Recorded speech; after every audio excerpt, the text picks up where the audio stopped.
कालपी में परशुराम जयंती पर राष्ट्रीय अध्यक्ष राजेंद्र नाथ त्रिपाठी का किया गया भव्य स्वागत।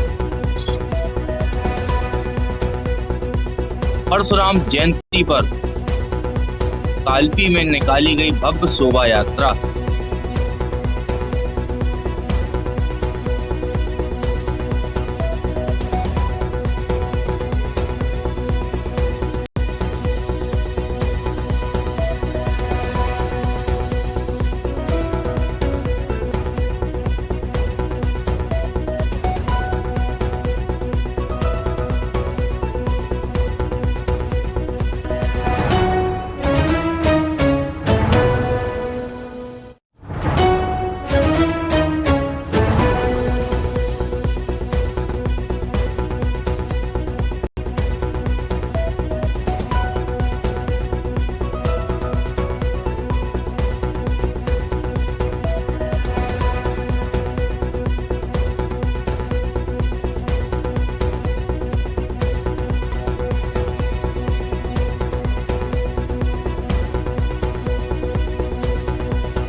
भगवान परशुराम की जयंती उनके चरणों में श्रद्धा सुमन करते हुए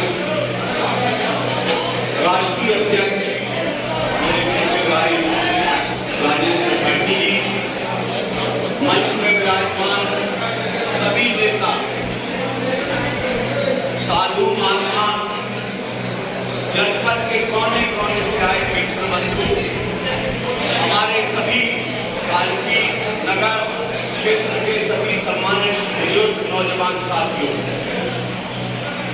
क्योंकि नाम मैंने इसलिए नहीं लिया कि किसी का रह जाएगा तो नाराज, इसलिए मैं सबका हृदय से आभार व्यक्त करता हूँ।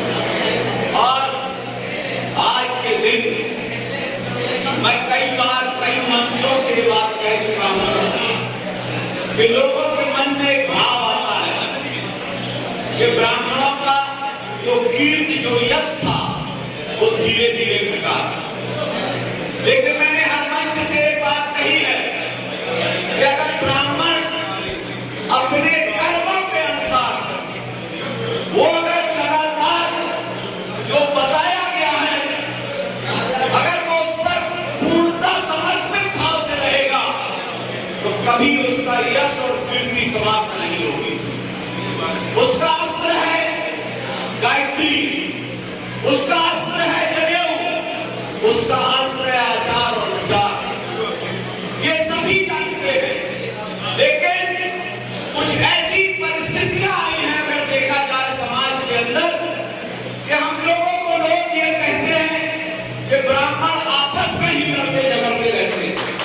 ये जो बुराई है हमारे पीछे, इसको हम बधाई देते हैं राजेंद्र नाथ त्रिपाठी को इस बात की कि भले ही उन्होंने अपना जीवन समर्पित किया, 25-30 साल से लगातार संघर्ष किया। शायद जब वो शुरू हुए होंगे तब तो उन्हें भी लोग कहते होंगे कि बहुत कठिन तुम्हारी यात्रा, लेकिन उन्होंने जो सफलता इस यात्रा में एक मील का पत्थर गाड़ा है।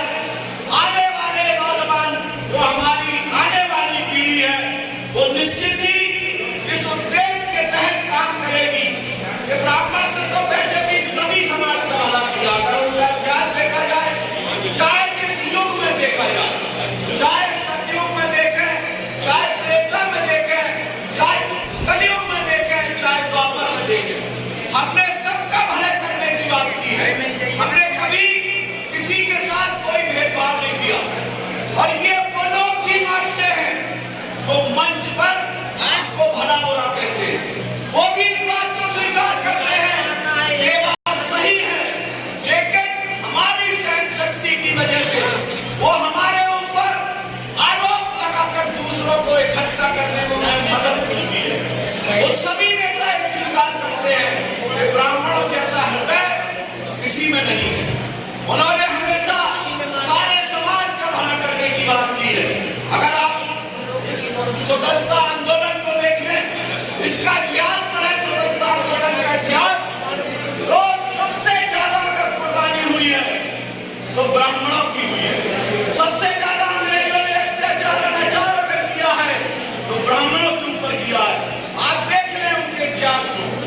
की बात है, चिंतन की बात है, लेकिन आज जरूरत है कि हम सभी लोग, जो हमारे गरीब लोग हैं, जो हमारे कमजोर वर्ग के लोग हैं, जो संघर्ष करने में सक्षम नहीं है, हम उन नौजवानों का आह्वान करते हैं कि वो कम से कम उनकी सहायता करें, उनका मनोबल बढ़ाएं, उनकी हर जरूरत में सहयोग करें।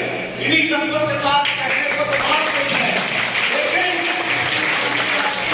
को बोलना है और हम तो आपके बीच में हमेशा बोलते रहते हैं, बोलते भी रहते हैं और समझाते भी रहते हैं कि आप लोग अगर अपने कर्तव्य पर, अपने मनोबल पर, अपनी उन पुराने इतिहास पर जो हमें दे गए हैं हमारे पूर्वज, ऐसा भी इतिहास था साथियों, कई ऐसी घटनाएं हैं अगर हम याद करके बताएं तो वंश में वो ताकत थी कि बड़े बड़े राजा महाराजा शरण में रहते थे। आज तो क्या छोटे पूरे लोग हैं, अगर हम उसी स्थिति में जाएंगे तो निश्चित ही हमारा पुराना इतिहास पुनः जीवित होगा, पुनः लोगों को सम्मान मिलेगा। इन्हीं शब्दों के साथ जय जय परशुराम, जय परशुराम। भगवान परशुराम की जयंती के चरणों में श्रद्धासुमन अर्पित करते हुए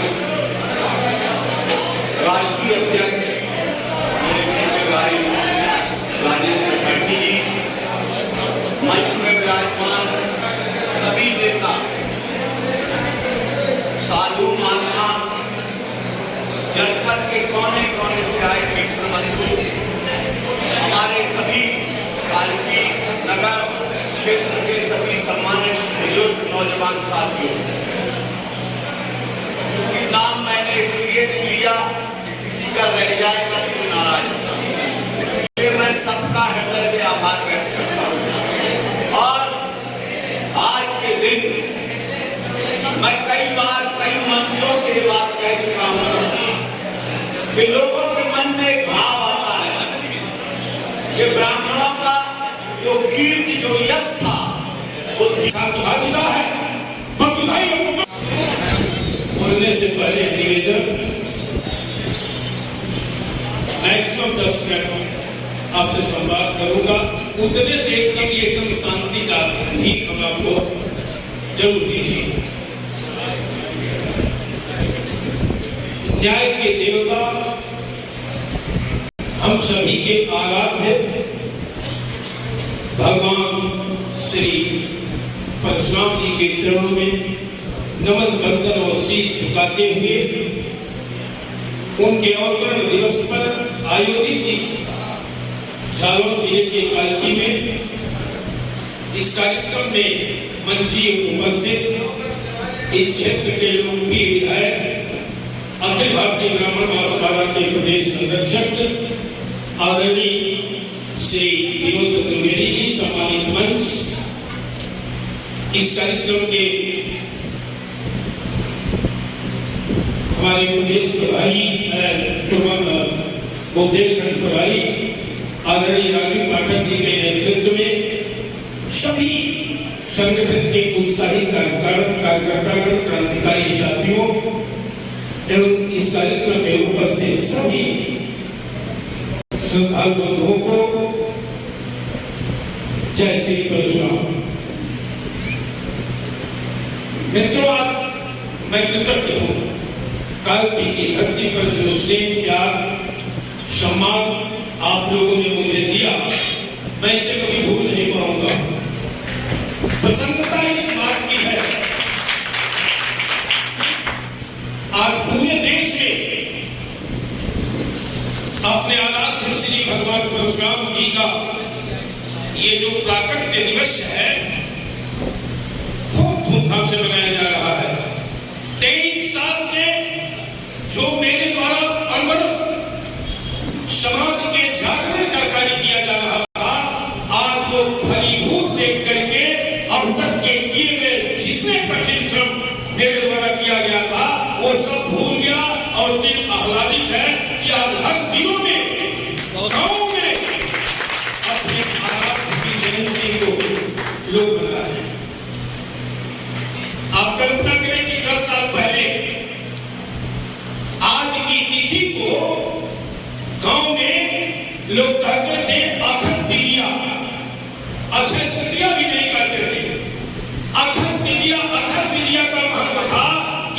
दिन हलवाहा, हल की शायद, बुधार की शायद किसान अपने त्योहार के रूप में मनाता था हर घरों में।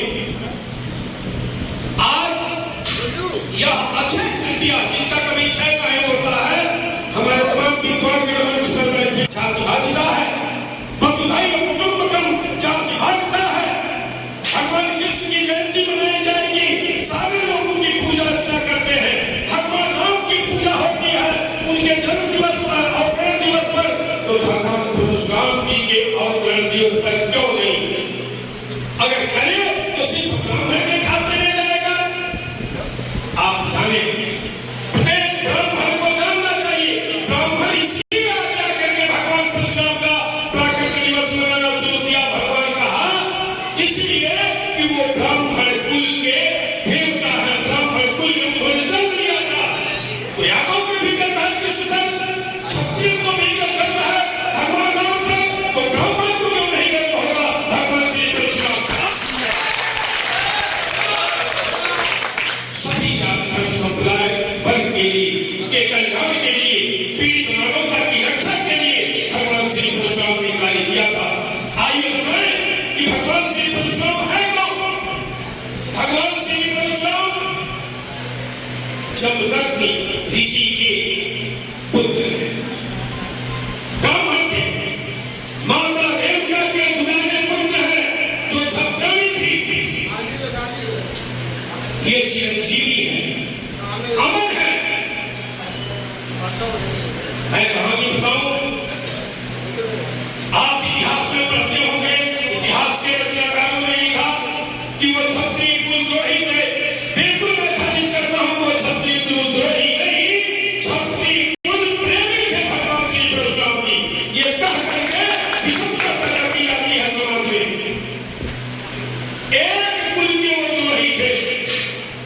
इनके पिता के पास कामधेनु गाय थी। एक दिन की बात है, भगवान श्री परशुराम जी कहीं चले गए थे। माता रेणुका और श्री जमदग्नि ऋषि जी बैठे हुए थे, उनके पास कामधेनु गाय थी। एक अन्यायी राजा था सहस्त्राबाहु, आप अन्यायी, ऋषियों को काट डाला, ब्राह्मणों को काट डाला, अन्यायी, बहुत बड़ा अन्यायी राजा था। एक दिन आया इनके यहाँ, देखा इनके प्रभाव को, उसने कहा कि इस कामधेनु गाय को मुझे दे दीजिए।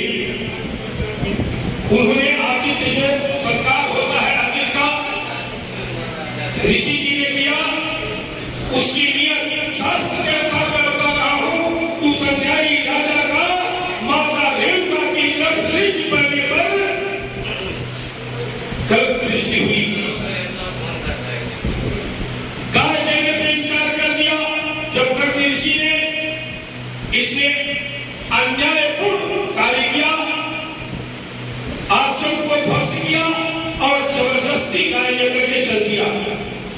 कभी लेकर के चला गया, भगवान श्री परशुराम कहीं थे, लौट करके आए, देखे आश्रम की दशा जीर्ण से। उन्होंने अपने माता से पूछा कि ये कौन अन्याय किया है, कौन इस धरती पर इस तरह का पैदा हो गया जो मेरे साथ, मेरे परिवार के साथ, पिता के साथ, माता के साथ अन्याय किया? माता ने उनको रोकते हुए सारी स्थिति से अवगत कराया, माने नहीं। और जो भगवान शिव के द्वारा प्रदत्त ये परशुवस्त्र है धरसा, तब तमाम लेकर के, और उन्होंने कहा कि मैं जा रहा हूं और इस अपमान का बदला उसे अन्यायी से दूंगा। और अकेले धरसा लेकर के पहुंच गए और उस अन्यायी राजा का विनाश किया। क्योंकि मां के प्रति जो दृष्टि किया था, वही उन्होंने समझ लिया कि मैं इस वंश का नाश कर दूंगा, चिराग दिखाने वाला कोई इस वंश में नहीं रहेगा। यही कारण है कि सहस्त्राबाहु जो है वंश का था, 21 बार इन्होंने उस कुल के विनाश के लिए पूरा समूह नष्ट कर दिया।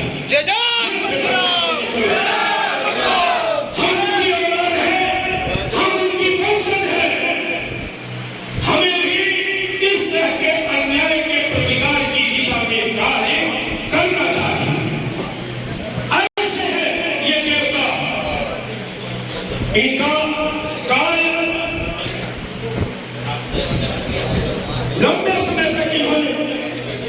अपना जीवन बिताया और बिताने के बाद अन्य इतिहास में है कि अन्य लोग गोलामवासी हुए, भगवान कृष्ण, भगवान राम, लेकिन जनकपुर में संवाद होने के बाद जब भगवान श्री राम से की मुलाकात हुई और इन्हें जानकारी हो गई कि ये भगवान श्री राम है, भगवान विष्णु है, उन्होंने अपना शस्त्र दे करके और महेंद्र पर्वत पर चले गए।